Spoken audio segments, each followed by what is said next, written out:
ubwenge nyakuri ni ubuturuka kuri uriya munyabwenge. Umuntu akicara ngo afite ubwenge nyakuri, uti hateye urukweto rw'icyangwe rugura 50,000, ukagura urukweto rw'icyangwe utaranagurira mama wawe urw'ibihumbi 10, kandi uzi ko yananiwe kugura inkweto kugira ngo wige. Ubwenge nyabwenge buturuka ku munyabwenge wabambye ijuru ntawe umufashije, agahanika ikirere nta muyede n'umuhereza bari kumwe. Ubwenge nyabwenge bushingiye kuri nyirukumenya, wamenye ko uzavuka uri umukobwa na mama wawe ataragutwita. Ubwenge nyabwenge bushingiye ku Uwiteka, wamenye ko uzavuka uri umuhungu kandi Uwiteka akabimenya. Mama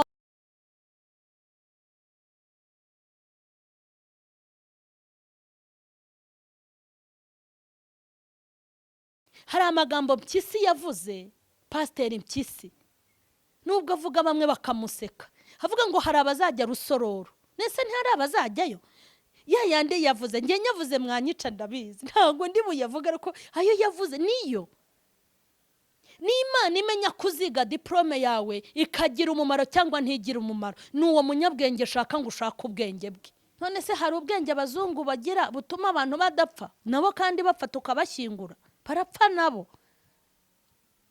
Nabo bararwara bagapfa, hari indwara badashobora kumenya. Bafite ibisasu nyine birimbura isi, ariko ntago bagira ibihita byubaka aho barimbuye, kuko kubaka bibatwara igihe kinini, gusenya bikabatwara iminota mikeya. Barica ariko ntago bazi kurema.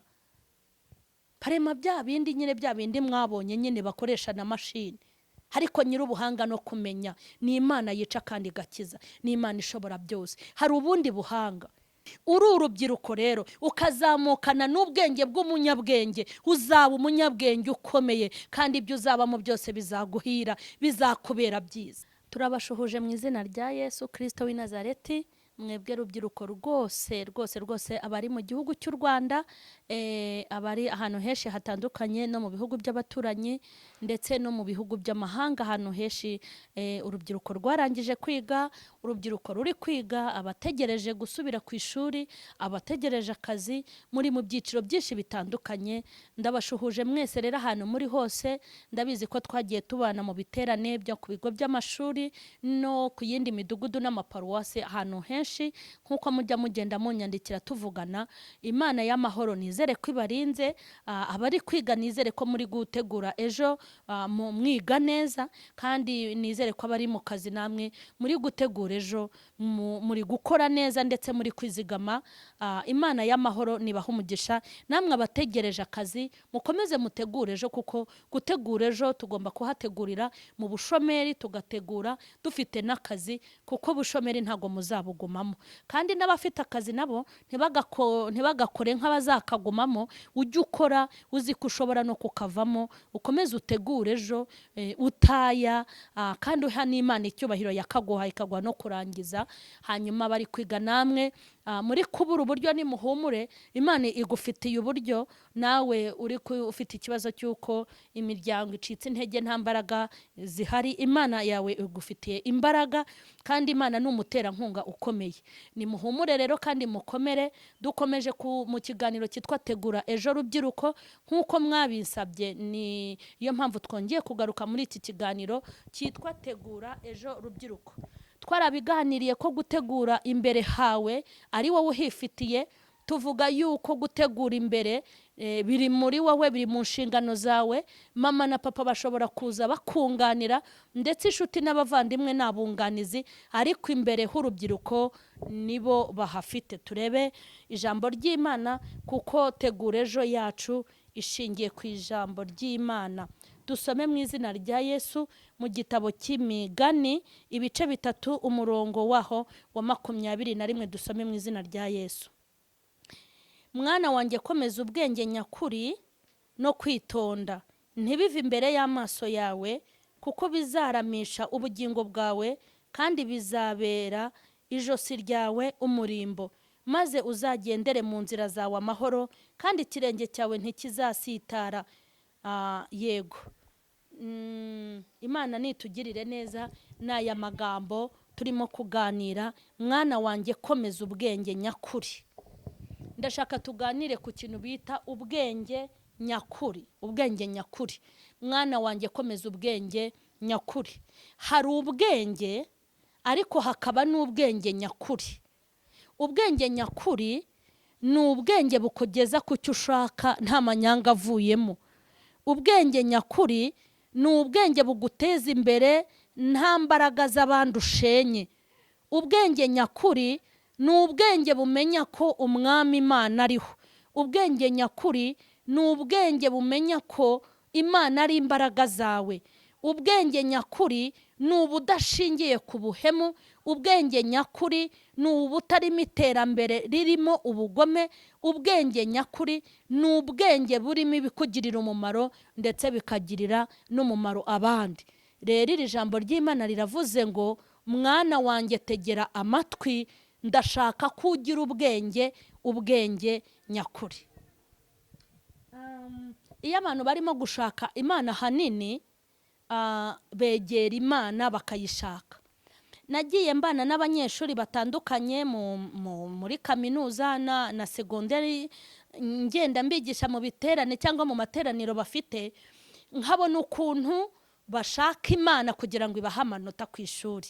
Ukabona barimo barasenga, bafite ayo kwiyiriza ubusa, bambaye udutambaro mu mutwe, bambaye amajipo ageze ku birenge. Wabareba mu makorari barimo hariya mu bigo by'amashuri, ukabona rwose ni abakobwa beza, ni abasore beza, bariho barubaha Imana ku ishuri, birinda mu buryo bwose. Kumbi hari byinshi namenye. Nubwo haba harimo abari gushaka Imana koko, ariko harimo n'ababa bagira ngo Imana ibarengere muri ya myaka bari ku ishuri. Mana uzampe amanota meza, Mana uzampe gutsinda, uzampe buruse. Ugasanga abantu benshi bifitiye ayo masomo, bifitiye iwabo badafite ubushobozi. Mana ndashaka minerivare.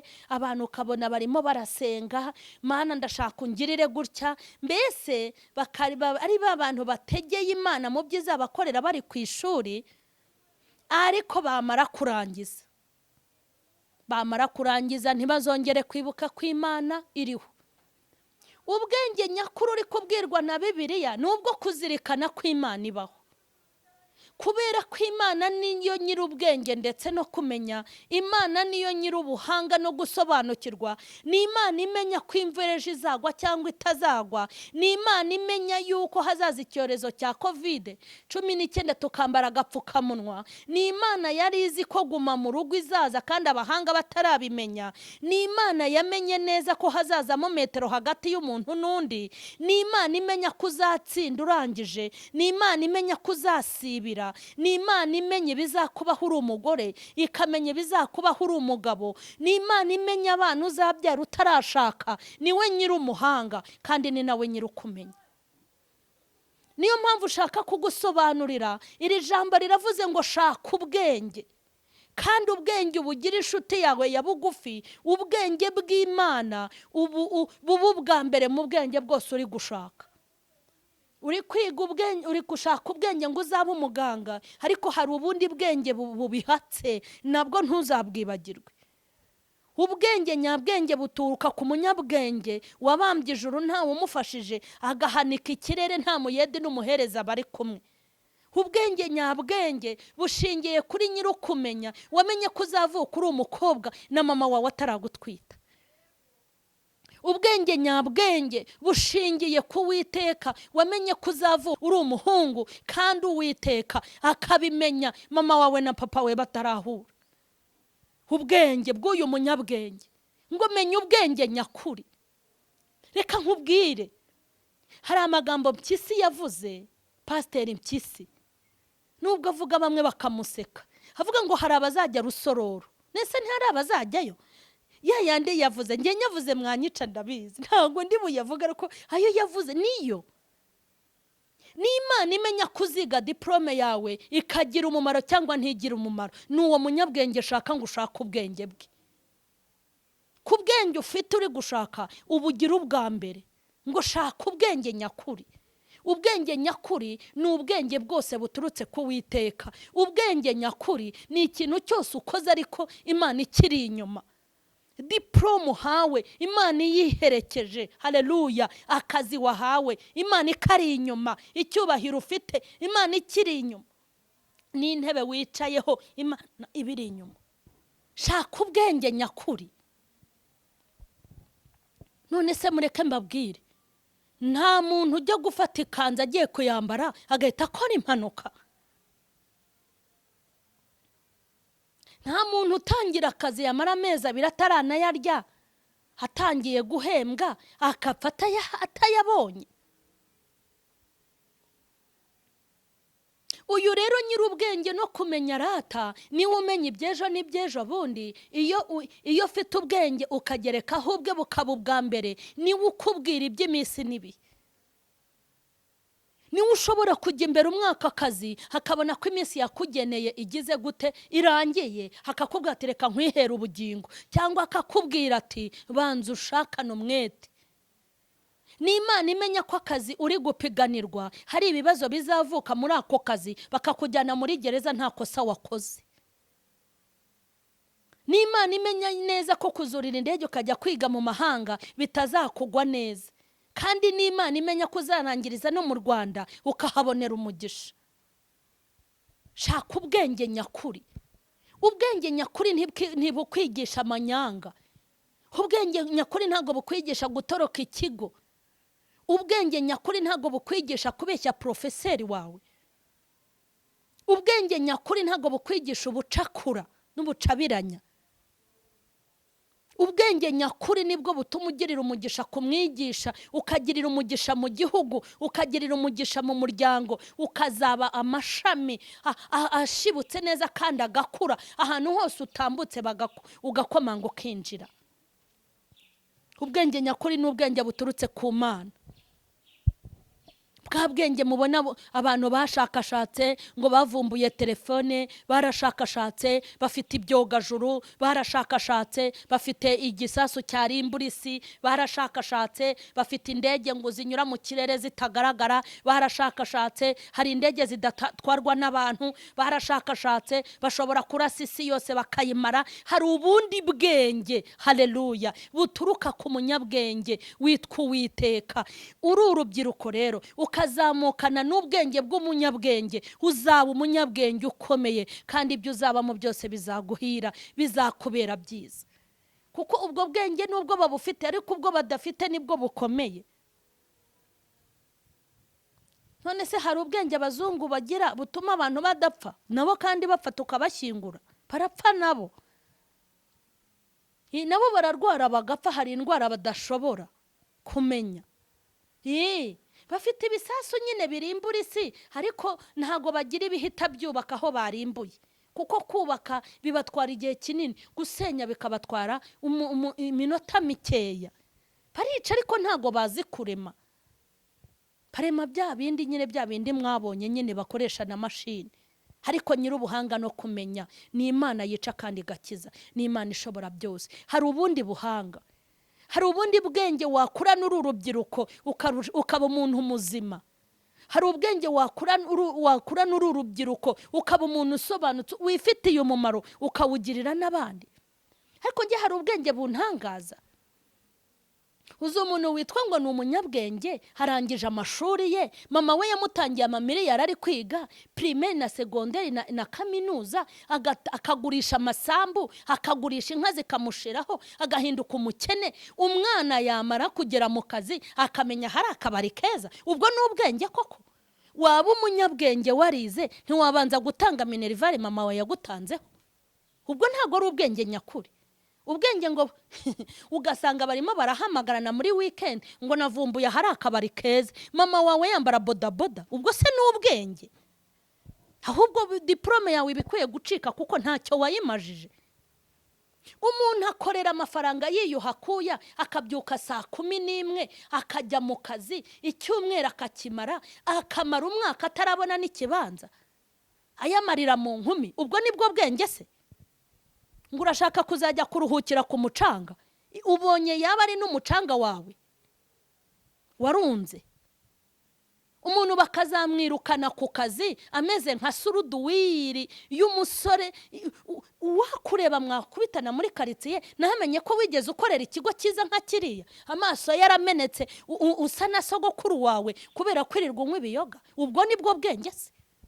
Hari ubundi bwenge bw'uriya munyabwenge. Uyu munyabwenge yakugezeho, haleluya. Ikintu cya mbere agukorera ni uko akwigisha kwiyobora ubwawe, akwigisha kwiyobora, akakwigisha gupanga imishinga, akakubwira ngo uku kwezi uzabigenze gutya, uku kwezi ubigenze gutya, uku nguku uzabigenze gutya. Ukamara amezi 5 uri umusore ufite gahunda, banakwirukana bakakwirukana warizigamiye. Ariko si iyo ubitse mu kabari ujya kubikuzayo, iyo yabitse mu nkumi se ujya kuyazana.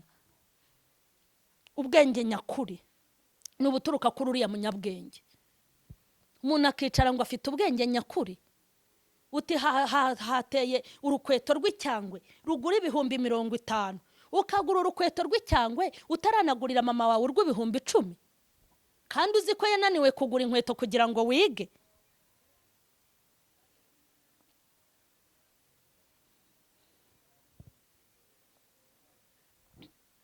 Ubwenge nyakuri murabukwiriye, ubwenge nyakuri burakenewe, ubwenge nyakuri burashakishwa, ubwenge nyakuri burakenewe. Ntago burabwenge. Ubwenge wize mu ishuri ntibukwigisha imibare yo kubaho mu buzima. Ukiga ya mibare yo guteranya kangahe na kangahe, ntago iriya mibare ihagije. Ukwiye kugira n'indi mibare musore, ukwiye kugira indi mibare nyiramwe. Ubwenge nyakuri, ubwenge nyakuri ni ubukubwira ngo ukwezi kwa mbere nzaguriramo mama aka kantu nanjye niguriraka. Ubwenge nyakuri ni ubwo kukubwira ngo aka kazi nicayeho, iyi ntebe yicayeho abantu nk'igihumbi, nanjye nzavamo haza abandi. Ugakora nk'umuntu uzakavaho, ukiga kwizigamira.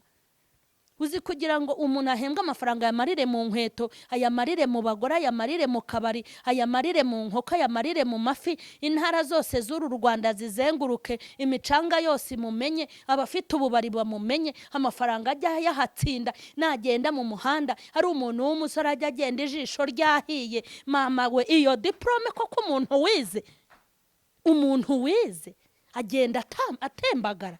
Iyo diplome urumva hari akantu kari kuburaho. Kasanga ngo umuntu ni profeseri runaka, ngo ayoboye ikigo runaka, ariko ukabona ibaze profeseri vrema wigisha abana bangana kuriye ayoborwe n'inzoga.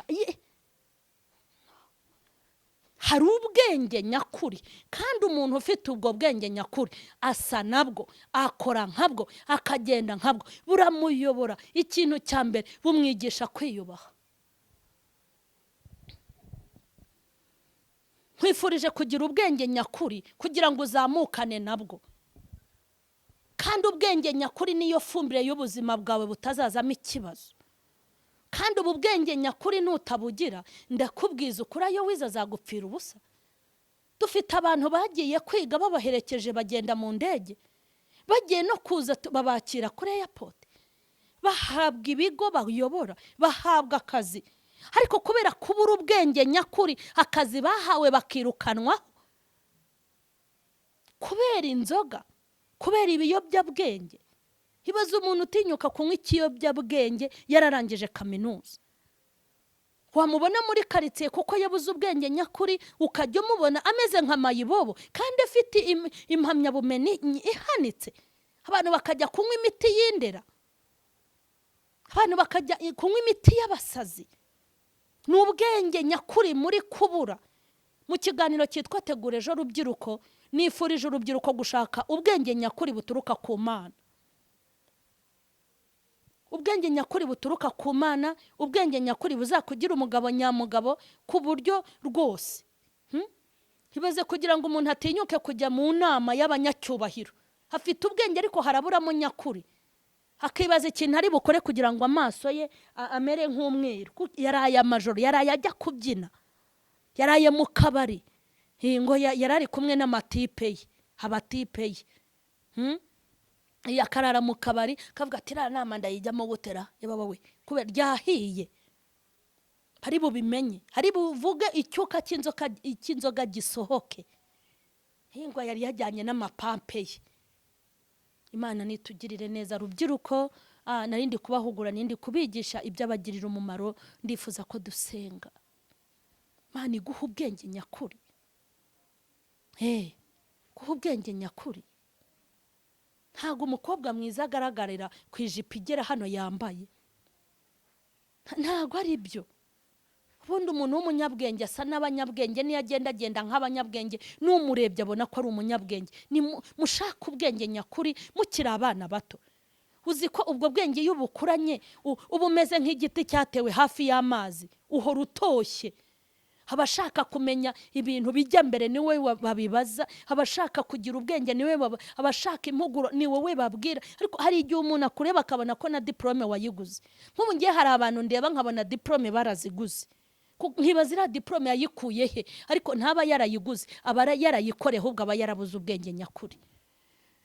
Dusenga Imana ibaha ubwenge nyakuri, muzamukane nabwo, mukurane nabwo kugira ngo muzahirwe. Imana nibaha umugisha, ndabakunda. Ndagushimye Mana, ndagushimye kuko uri Imana imenya ibyejo n'ibyejo bundi, kandi uri Imana ikunda abantu bose, ndetse uri umugongo mugari uhetse urubyiruko. Twari mu kiganiro Tegura Ejo, uri kubigisha uko bakwiye kwitwara n'uko bakwiye kubaho. Wari ubabwiye ngo nibashaka ubwenge nyakuri kugira ngo bubigishe kubaho baramire mu isi. Nanjye ndasengera urubyiruko Mana, kubw'ibibagoye n'ibibagose byinshi, ndabasengeye ngo imbaraga n'ubutwari n'ubushobozi by'Uwiteka bibururukire, kugira neza guhezagirwa n'Imana ndetse no kuramburirwa ikiganza niyera. Nibibane n'urubyiruko, ndasengera abana bacu bari hirya no hino, abari mu bigo by'amashuri n'abari ahantu hatandukanye, biga bataha n'abiga babayo. Mana, bariya n'abashumba uzakoresha, n'abapasteri, n'abaperezida bazayobora ibihugu. Mana, bazaba abaganga, bazaba abapolisi n'abasirikare, bazaba abarimu, harimo abo uzakoresha mu gihugu no mu itorero. Ndasenze ngo urubyiruko rwacu uruhe gutungana, kandi ubagenera ibibakwiriye. Wohereze marayika agenzura urubyiruko, abigisha iby'ubwenge, abigishe kubaho, maze bakure neza uko ubishaka n'uko ubyifuje. Ndabasengeye ngo batere inkunga bari kwiga, babone ubushobozi, abarangije ubashakira akazi. Umuntu wese ufite icyo agushakaho akibone nonaha mu izina rya Yesu. Ababuze ababyeyi ubabere papa na mama, ababuze imiryango ubabere famiye, abadafite epfo na ruguru batere inkunga, kandi abafite imiryango ikennye ubavane mu bukene, ubahumurize kandi ubagure, ubafashe mu buryo bwose. Ndagushimye kubyumvise kandi ubikoze mu izina rya Yesu Kristo, amen. Imana nibaha umugisha. Ndabakunda cyane, murabizi turakundana. Hanyuma Imana nayo magambo iba yanshyize ku mutima, tuzakomeza tuganire kandi ibyiza biri imbere. Mukomeze mukore share, mukore subscribe, mwandike kuri comment, kandi mujye munampamagara. Muzabona WhatsApp yanjye aho hepfo ku kiganiro, ndetse na telefone isanzwe. Ni mubone amahirwe masa, umugisha wihoraho ubatondagire. Amina.